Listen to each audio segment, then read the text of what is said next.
E aí, pessoal, tudo bem com vocês? Bom, quase 2 da manhã, terminei de assistir o depoimento da captecloroquina lá e eu vim compartilhar algumas coisas que eu considero importantes. Não consegui esperar, né? Ao longo do tempo eu fui tendo ao longo do dia eu fui tendo aula vagas, fui assistindo, e com o fígado eu vim aqui, gravei 2 vídeos anteriormente e dessa vez, assim, menos passional, talvez nem tão menos passional assim, mas eu quero falar sobre 5 pontos que eu considero importantes. Que eu considerei importantes. Veja, faz 2 dias que eu estou com uma pauta pronta.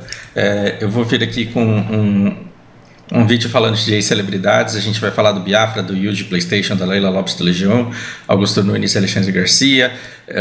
A gente vai falar o quanto é difícil envelhecer e perder poder de geração de renda no Brasil e no mundo inteiro, porque não é um problema só brasileiro, e ao que determinadas pessoas se submetem para conseguir continuar pagando seus boletos.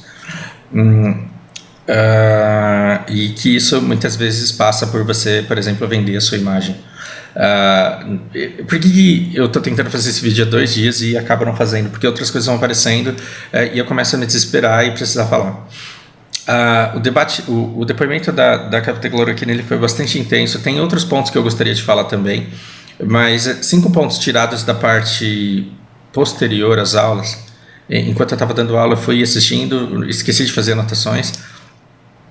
Mas aí quando terminou a minha última aula, eu fui assistir os últimos 60% do depoimento.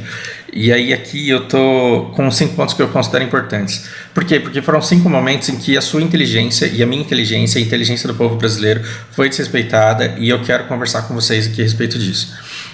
Não sou cientista, não sou médico, vou pedir para vocês revisarem o meu trabalho, vou pedir para o Leonardo vir aqui corrigir grandes besteiras que eu venho falar, e eu vou tentar falar brevemente sobre esses 4 pontos aqui, e esse daqui talvez seja longo, e se eu perceber que ele vai ficar longo demais, eu vou tentar colocar isso num outro vídeo.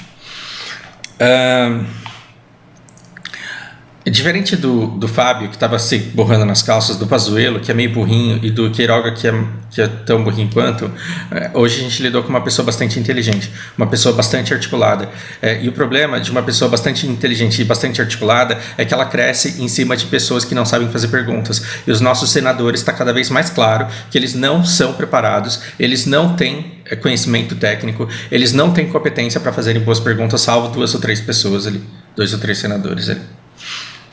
E esses 2 ou 3 senadores, eles se perdem muito, embora eles saibam gerar a informação que eles querem, embora eles sejam muito perniciosos nas perguntas que eles fazem, eles ainda se perdem no meio daqueles ânimos exaltados todos.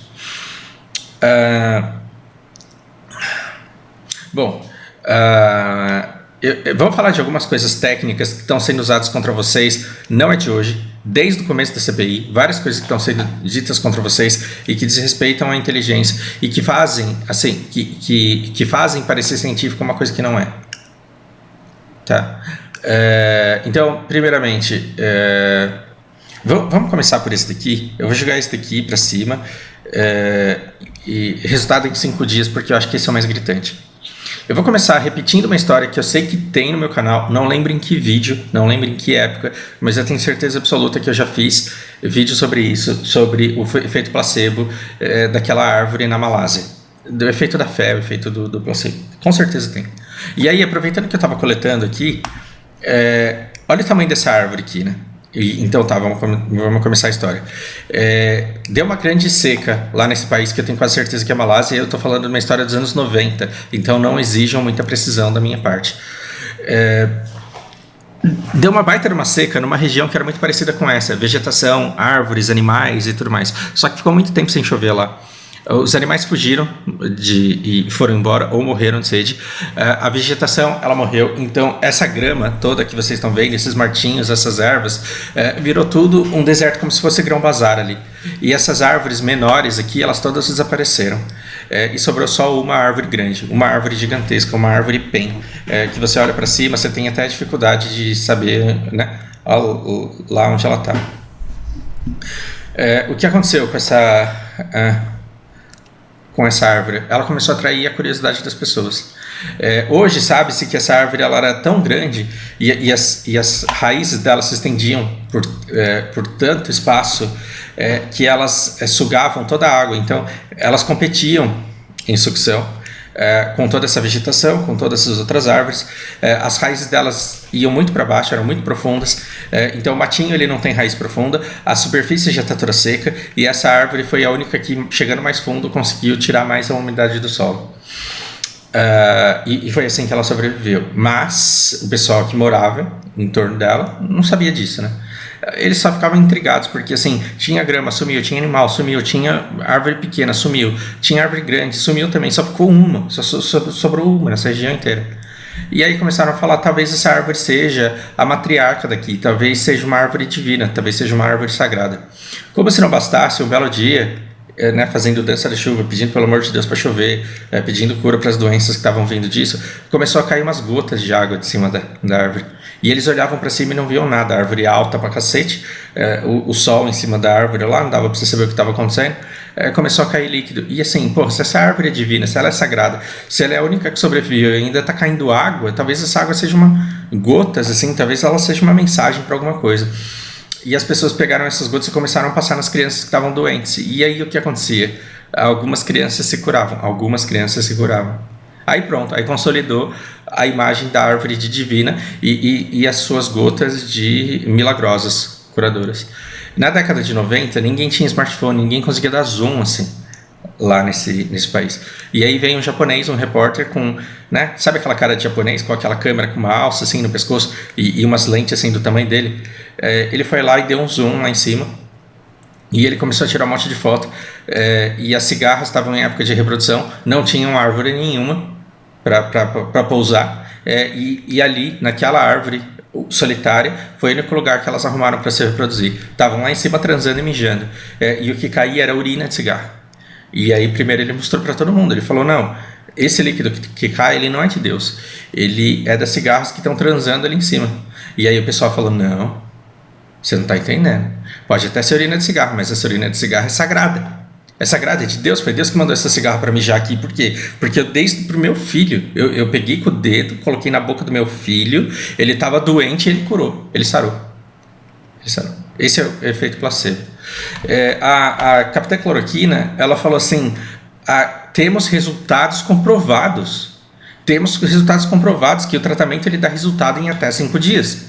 Bom, então, depois a gente chama o Leonardo aqui para ele me desmentir se eu estiver errando muito, muito forte, muito pesado. Mas o que é uma infecção viral? Infecção viral é quando entra um vírus no seu corpo, ele consegue entrar numa célula, e aí, tal qual um vírus de computador, ele começa a se reproduzir. Só que ele se reproduz não em progressão aritmética, mais 2, mais 2, mais 2. Ele se reproduz, porque assim, mais 2, mais 2, mais 2, mais 2, não tem problema, cara. Você fica o ano inteiro apertando Enter aqui, você fica o ano inteiro em progressão aritmética e não tem problema nenhum. Mas o problema do vírus é que ele cresce em progressão geométrica.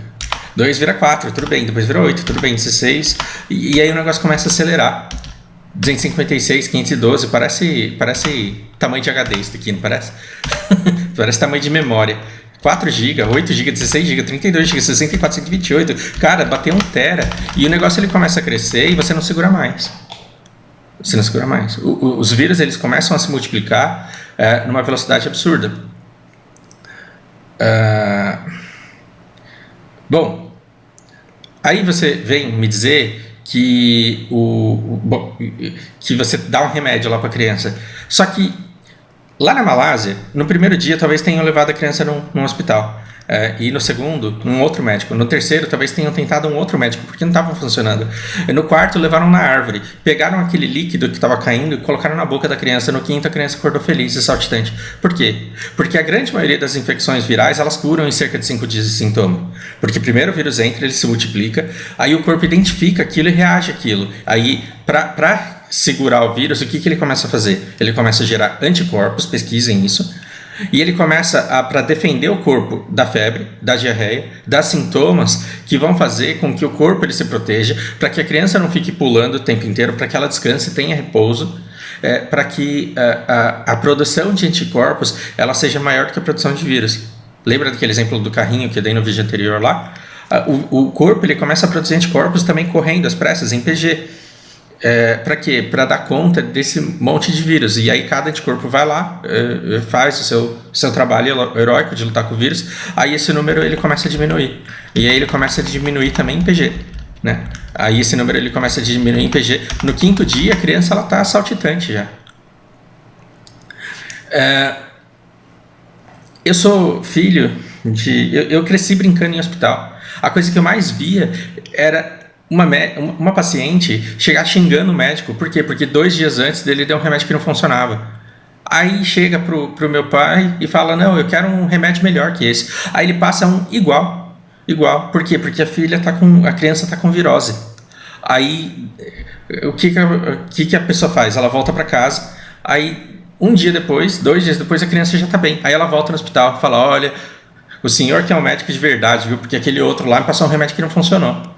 Aí ele falava, não, na verdade... Aí ele explicava até onde dava e às vezes ele tinha preguiça. E às vezes invertia. Às vezes ele era o médico que não prestava, porque pegava a mãe no primeiro dia desesperada, meu filho tá com febre. Ele falava, é virose. Aí a mulher falava, vai tomar no seu cu, fala que é virose porque não sabe o que é. Aí tenta dar um remédio milagroso, aí vai na igreja, aí joga uma arruda em cima. E aí cura no 5º dia. E aí quem curou foi a arruda, não foi o remédio. Esse negócio, quando a captecloroquina ela chega para você e fala que a cloroquina funciona, que o tratamento funciona e que ele dá resultado no 5º dia, chega para qualquer médico no postinho de saúde e fala quanto tempo o sistema imunológico leva para curar uma virose. E como não temos um remédio para a Covid, quem está vencendo a luta contra a Covid é o sistema imunológico das pessoas mesmo. É isso que está vencendo. O resto é placebo. Se eu chegasse para essa mãe desesperada no 4º dia e se eu fosse muito mau caráter, e dissesse para ela, escuta, se o seu filho farmar o ponto de habilidade para mim no jogo, ele se cura. E o moleque ficasse lá doente, gripado, com febre, farmando, e no 5º dia ele se curasse, eu ia ter arrumado um bot pro resto da vida para grindar para mim. Tá vendo que seria mau caratismo da minha parte me aproveitar do desespero de uma mãe e da boa fé de uma criança e me beneficiar com a boa fé dela, vendendo para ela um efeito placebo? É claro que seria mau caratismo. Então onde que a cloroquina não é?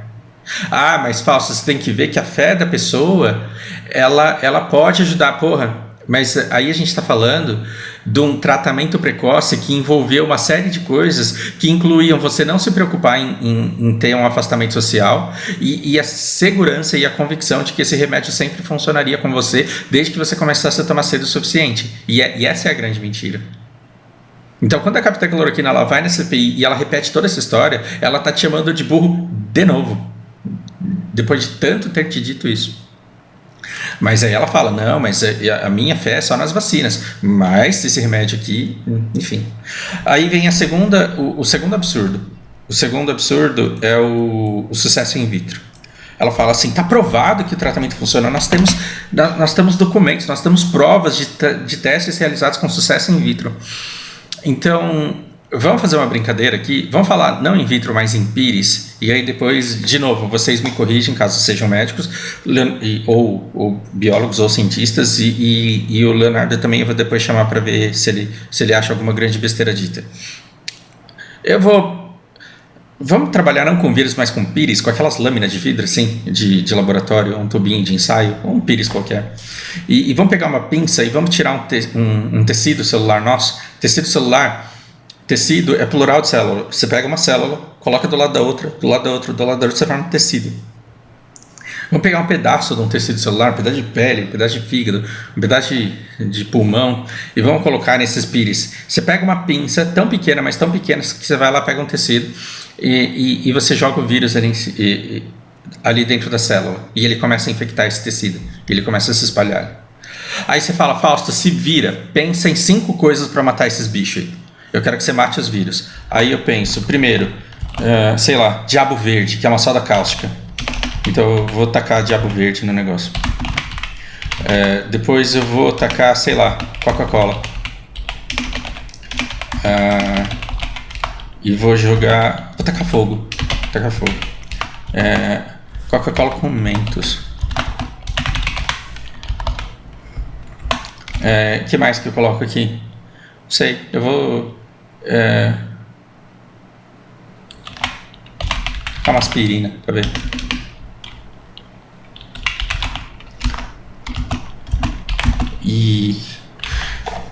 Desculpa, eu tô perdendo tempo, mas eu quero que vocês entendam a diferença das coisas.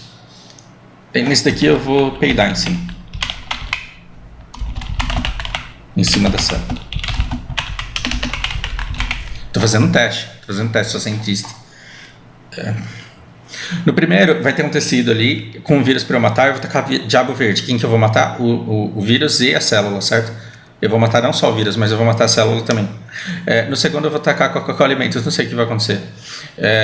Muito provavelmente eu vou matar os dois. No terceiro eu vou tacar fogo. Não vai sobrar nada, nem célula nem tecido. Aspirina, eu vou olhar e vai ficar todo mundo bem. A aspirina, a célula e o vírus, eles estão bem. Passou a dor de cabeça deles, mas eles sobreviveram. Aí eu vou peidar em cima do tecido. E aí, assim, eu vou ver os caras fazendo uma careta de nojo, mas aí sobrevive os dois também. Aí eu vou lá e jogo cloroquina. O que aconteceu? O vírus ele ficou intacto, mas o vírus ele se desfez. Maravilha. Agora vamos passar para o corpo, porque a gente estava em vitro. Em vitro é em laboratório. Vou tacar o diabo verde em você porque funcionou. Eu matei o vírus da outra vez, só que você morre, então não adianta. Eu vou dar Coca-Cola Alimentos para ver se funciona, porque em vitro funcionou. Mas aí, quem que vai ter que morrer primeiro? Você, de tanto beber Coca-Cola com Mentos, ou o vírus, você acha que eles vão morrer antes? Muito provavelmente você vai ter que beber isso até morrer. Aí quando você morrer, depois o vírus morre. Porque ele está no seu pulmão tranquilamente. Quem está sofrendo é o seu estômago. É o seu fígado, é o seu intestino, o seu corpo está em agonia, mas o vírus ele está de boa no pulmão, então Coca-Cola com Mentos não funfou. Taquei fogo em você, o vírus morreu, mas aí você também morreu, o exemplo não deu certo. Te dei aspirina, sua dor de cabeça passou, mas você continuou com febre, cagando e com falta de ar, não deu certo também. Peidei na sua cara, você brigou comigo, nunca mais falou comigo, e joguei cloroquina. A dúvida é, o ponto é, a reação em tecido é igual a que você tem com o corpo. A reação que você tem em vidro, num pires, numa lâmina de vidro, é a mesma que você tem num corpo? Não é. Não é. Então, o fato de você jogar Mentos e Coca-Cola num vírus, num tecido, num vidrinho, e ele matar um vírus ali, não significa que se você tomar isso, a Coca-Cola com Mentos vai alcançar o seu pulmão, onde ele precisa matar aquele negócio. A cloroquina é a mesma coisa. O fato de você tomar cloroquina não significa que, pelo fato de ter funcionado num pires de vidro, isso não significa que dentro do seu corpo, complexo como ele é, com inúmeros mecanismos de defesa e de digestão que ele tem, de absorção que ele tem, que isso vai funcionar no seu corpo. Então, quando a pessoa ela diz para você que você tem testes in vitro que comprovam a eficácia para matar o vírus, essa pessoa ela está dizendo o seguinte: olha, eu tenho prova de que eu consigo mandar o negócio para Marte. O fato de você conseguir mandar uma sonda para Marte, o fato de você conseguir mandar um robozinho para Marte, não significa que você consiga mandar uma pessoa para Marte. São coisas completamente diferentes. Então, vejam o interesse dessa pessoa em falar, em mentir para você falando a verdade. Porque quando ela fala esse tratamento já está provado que funciona, porque nós temos inúmeros sucessos, inúmeros casos bem-sucedidos, inúmeros testes bem-sucedidos in vitro, ela está dizendo não funciona em pessoas de verdade. Só que de um jeito que faz parecer para você que sim, que funciona. Porque se você pega uma pessoa completamente leiga, pertencente a um país semi-analfabeto, funcional, e diz para ele que os testes em laboratório comprovam que o medicamento funciona, ele vai achar que ele pode tomar o remédio. Não um pires de vidro. Como a pessoa não é um pires de vidro, ela não pode tomar o remédio achando que vai matar o vírus e vai deixar a célula sobreviver. Não tem exames, não tem testes em pessoas que comprovam eficácia. Tanto que foi uma coisa muito engraçada, né? Porque falaram assim: a senhora tem algum estudo que comprova a eficácia disso? Ela falou: eu tenho inúmeros estudos que comprovam, mas eles não foram aprovados. É porque só aprova quando termina. Só aprova quando é concluído. Porra, então assim, se for desse jeito, eu, Fausto, Eu, Fausto, eu tenho inúmeros estudos que comprovam que eu sou eficaz em tudo que me proponho a fazer. Aí você fala, não, Fausto, cadê o resultado disso daí? Não saiu ainda. Não, mas... Mas eu tenho, funciona. É te chamar de burro na cara dura e tudo nas entrelinhas. Mas tem aquela cena da lacrada que vai ser recortada e vai ser colocada no jornal bolsonarista. Na hora que ela fala, sim, eu fiz tudo isso. Só que a hora que ela fala, sim, eu fiz tudo isso, você vai buscar as provas de que fez e não tem. Olha que coisa, né? Tem um outro caso aqui da superdose. Essa aqui foi muito engraçada. Isso é um senador, porque senador pode mentir à vontade, e os caras abusam do direito que eles têm de mentir. E o cara fala assim, a cloroquina funciona. Quando não funciona é porque médicos mau caráteres, e só falta falar assim, PT comunista, eles intencionalmente deram uma superdosagem que matou 22 pessoas. E eles ficam repetindo, 22 pessoas, superdosagem, e ficam martelando nisso até que isso se torna verdade. Eu, sinceramente, duvido muito que algum médico tenha dado uma superdose, receitado uma superdose para que esses pacientes de fato morressem, mas eles estão pedindo investigações e essas investigações elas devem acontecer. Só que o problema não é um médico recomendar numa quantidade cavalar, como eles dizem, né? Quantidades cavalares de cloroquina até matar a pessoa. O problema não é esse. O problema é a automedicação. É você sugerir para a pessoa que ela não precisa ficar em casa, sugerir para a pessoa que ela não precisa do isolamento social, sugerir para a pessoa que ela não precisa tomar cuidados, porque ela não vai pegar, mas se ela pegar, tem um remédio que funciona. Só que aí você fica martelando na cabeça da pessoa, esse tratamento tem que ser precoce, esse tratamento tem que ser precoce, esse tratamento tem que ser precoce. Você fala tudo isso para a pessoa. O kit Covid é cloroquina, ivermectina e mais um outro remédio de verme lá. Mas o tratamento tem que ser precoce, o tratamento tem que ser precoce. Onde que o governo está se defendendo disso? Isso é igual o curandeiro, é o curandeiro que dá urina de cigarra para o povo que está doente. Porque se eu pego 100 crianças com virose e eu vendo urina de cigarro para 100 delas e 92 sobrevivem, eu vou falar que a minha taxa de acerto de como curandeiro é enorme. E as outras 8 não tiveram fé o suficiente. Coronavírus... A Covid-19 é uma doença com uma letalidade baixíssima, pouquíssima gente morre. Então, se eu fizer você tomar urina de cigarra, a probabilidade de você não morrer de Covid é muito grande. Por quê? Porque urina de cigarro não mata. Então, você vai tomar essa urina de cigarro e vai falar, isso vai me curar, senhor.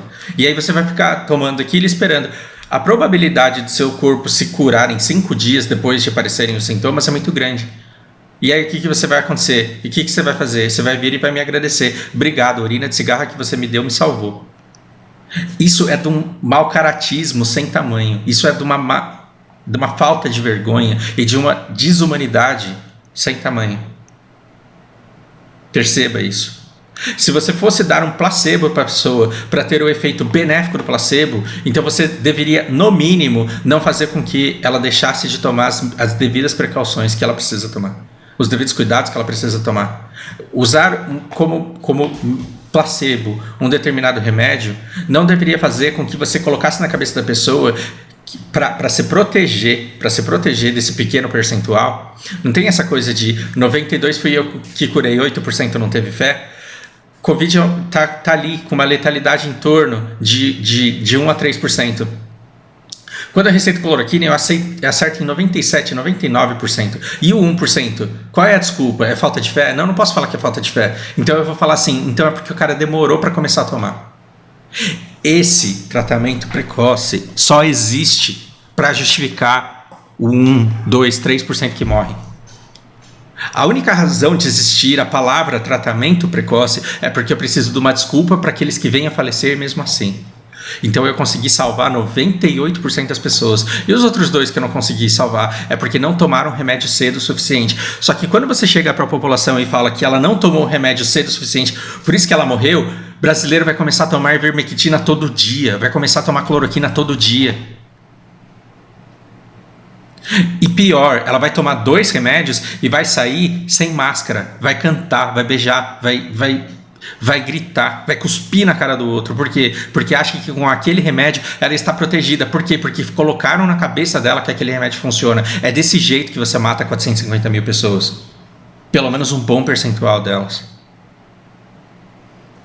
O problema não está na prescrição de um médico desse remédio para o paciente numa fase terminal. Está na automedicação, que fez com que as pessoas tomassem por muito tempo e se descuidassem por muito tempo, tendo os efeitos colaterais e tendo uma não proteção. Aí vai um senador mentiroso, nojento lá e fala assim: esse tratamento funciona, está provado, porque em Toledo, aqui na minha região, a letalidade do Covid é 1,4.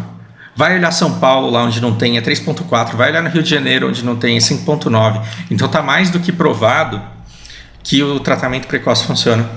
Bom, aí ele fala que se o Brasil inteiro fizesse o que ele fez em Toledo, os mortos não passariam de 225 mil. De onde ele tirou esse número? Da bunda. Isso é uma falta de respeito com todas as famílias que morreram apesar de tomar todos os cuidados necessários e apesar de se submeter a esse tratamento precoce. O que acontece é que existem inúmeros fatores que aumentam a transmissão desse vírus, entre eles densidade demográfica, a necessidade de se expor, o tempo que você fica num transporte público, que em Toledo talvez não seja tão lotado quanto o metrô de São Paulo e do Rio de Janeiro. Em São Paulo e Rio de Janeiro você tem muito mais subnotificação do que em cidades pequenas como a Toledo, que ele toma de exemplo. Então a probabilidade de você ter uma subnotificação enorme no Rio é muito grande. E quando você tem 10 mil doentes e só identifica 2 mil e morre 1% desse povo, o que vai acontecer? O que vai acontecer? Você vai achar que você tem 2 mil doentes, só que está morrendo 1% de 10 mil, que vai parecer 5% de 2 mil. Fausto, não entendi a conta. Se você tem 2 mil pessoas, e tem uma letalidade de 1%, é para morrer 20, certo? É para morrer 20. Só que se você tem 10 mil pessoas, quanto que é 1%? Quanto que é 1%? Droga. Se você tem 10 mil pessoas e 1% disso daqui, serão 100 pessoas. 100 pessoas. Agora imagina numa cidade que tem 10 mil doentes, mas só 2 mil testaram positivo. Você acha que só tem 2 mil. Vão morrer 100 pessoas do mesmo jeito, porque a quantidade de total infectados é 10 mil. Dentro de 10 mil pessoas morreram 100. Só que como você acha que só tem 2 mil pessoas doentes, você acha que você tem 5% de letalidade, quando é mentira. Muito provavelmente a letalidade do Rio de Janeiro não é 5,9 e a de São Paulo não é 3,4. O que a gente tem é subnotificação nessas áreas. Quando o senador ele diz que se você desse cloroquina para as pessoas em São Paulo e no Rio de Janeiro, do jeito que dá em Toledo, na terra dele, e que se o Brasil fizesse isso só viriam 250 mil mortes, ele tira esse número da bunda e te chama de burro.